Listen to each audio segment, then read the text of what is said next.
இந்த சூரியனும் இந்த சந்திரனும் இந்த மூச்சுக்காற்றோ இந்த உடம்புக்கு தேவையான இந்த உஷ்ணமோ இதெல்லாம் எந்த விஞ்ஞானமும் ஏற்படுத்தலை, இறைவன் தான் கொடுத்தது.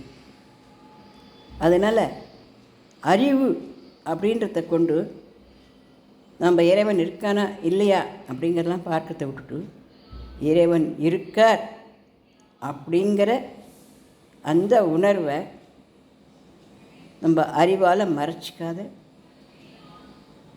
அறிவால் வளர்த்துக்க தெரிஞ்சுக்கணும். ஆன்மீகம் அப்படின்றது அதுதான், வேறு ஒன்றும் இல்லை.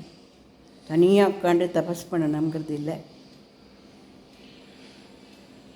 கடவுள்ன்றதை இருக்கார் அப்படின்றத பரிபூர்ணமாக நம்பும் பொழுது நமக்கு எதுவுமே கஷ்டமாக கவலையாக இருக்காது.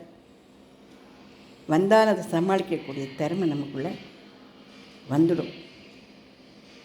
ஏன்னா நம்ம மறந்தாலும் மறக்காட்டாலும் கடவுள் நம்மளை மறக்கலை.